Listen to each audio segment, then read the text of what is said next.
On va passer avec vous, Lorenzo Papace, à un autre mouvement qui est un petit peu plus vieux, qui s'appelle Deep Green Resistance, qui a été fondé, vous me direz si je me trompe, je crois en 2011. Alors Lorenzo, vous êtes musicien et vous êtes sympathisant de DGR. DGR qui propose une critique un peu plus radicale du système, qui se dit vouloir défendre une culture de la résistance et qui en gros appelle à la restauration des écosystèmes. Qu'est-ce que ça veut dire concrètement aujourd'hui restaurer les écosystèmes et comment on met ça en place? Il y a des choses qu'on ne pourra pas restaurer. Voilà. 200 espèces disparaissent chaque jour. Aujourd'hui, 200 espèces, végétales et animales, on ne peut pas les restaurer. Si on pouvait déjà empêcher cette destruction, empêcher que la chaîne entière du vivant s'effondre, c'est réussi. Mais il faut en même temps construire en fait l'après. On soutient toutes sortes d'alternatives et de pensées en fait pour à la fois reconstruire le monde qu'on désire et surtout discuter, dialoguer, s'inspirer, donner la parole en fait à des communautés vivantes, humaines, qui en fait ne vivent pas comme la façon dont on vit ici, la civilisation industrielle, et qui ces communautés en fait savent et savaient vivre en accord avec leur environnement biotique. Restaurer, c'est déjà laisser la possibilité qu'elles arrêtent de disparaître à cause de nous. C'est un pas énorme en fait. Donc j'ai écouté Annie avec attention et on est d'accord sur plein de trucs. Déjà c'est super de briser un peu le fétiche de la légalité. À une époque, l'esclavage était légal.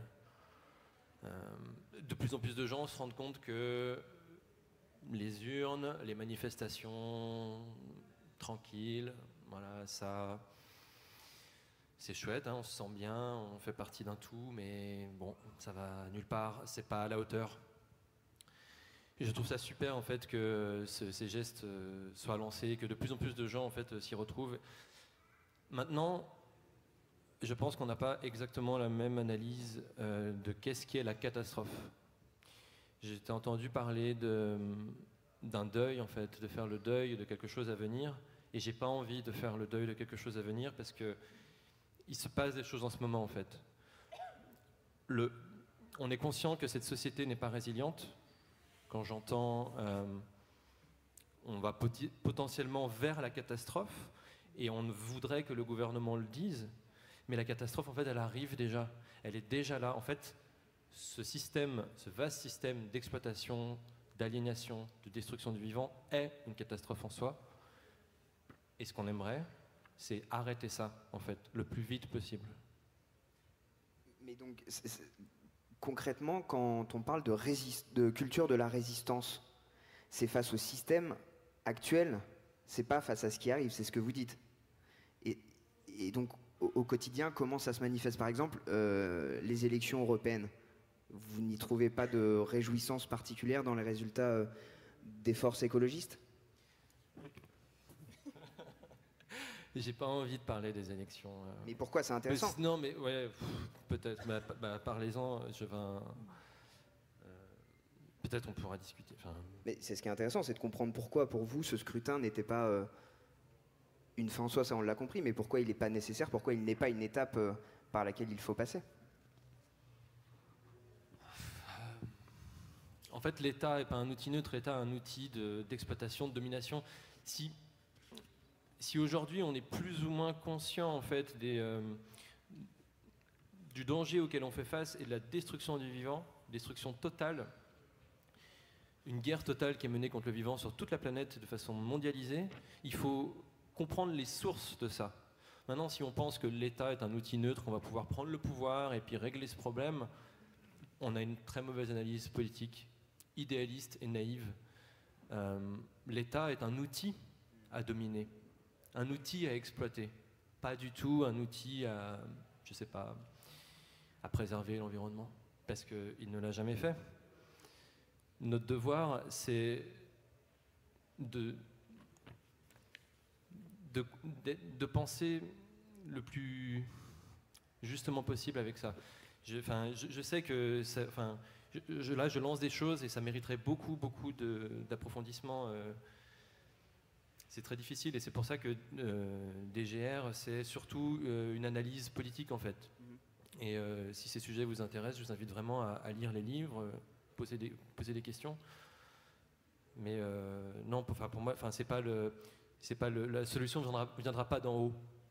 Et donc pas de compromis avec l'appareil étatique tel qu'il existe aujourd'hui. Ça nécessite d'accepter une part de conflit un peu plus forte au quotidien. Mais il y a un conflit en permanence. Nos sociétés sont violentes. La violence, elle est généralisée. La violence, elle est. Nos vêtements, ils viennent d'où? Tous ces produits, tout ce qui fait ça. Comment ça a été fabriqué? C'était fabriqué en fait dans la violence, en expropriant des personnes, en faisant de l'extraction. L'extraction, ça paraît anodin, et pourtant en fait, on transforme des communautés vivantes, des arbres, des animaux, d'un côté en marchandises qu'on va vendre à l'Occident, et de l'autre en fait en zone morte. Donc, entrer en conflit, en fait, non, entrer en riposte. Le conflit, il existe.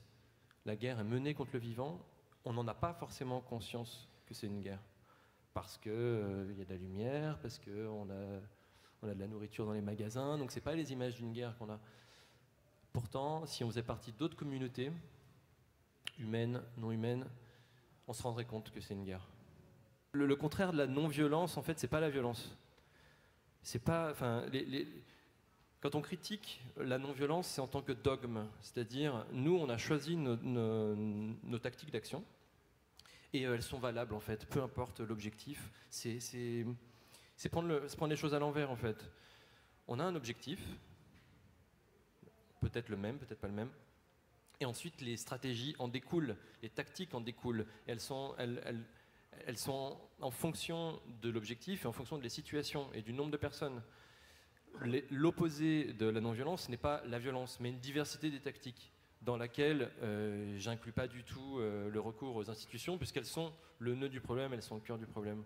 Donc, effectivement, le boycott, c'est super. Les manifestations, c'est super. Tout ça, c'était des formes un répertoire d'actions qui a déjà été testé. Est-ce qu'on peut démanteler la civilisation industrielle aujourd'hui par ces modes d'action? Je ne pense pas. Et je demande à toutes les personnes qui sont sensibles à ces sujets de se poser la question et d'imaginer qu'en fait, il y a tout un répertoire d'actions possibles qui ont déjà été testés au fil de l'histoire, d'aller piocher dans les différents mouvements de résistance passés qui ne ressemblent pas à la situation actuelle, mais qui peuvent nous inspirer pour réfléchir au mode d'action le plus pertinent aujourd'hui en fonction du nombre qu'on est et du nombre de personnes prêtes à agir.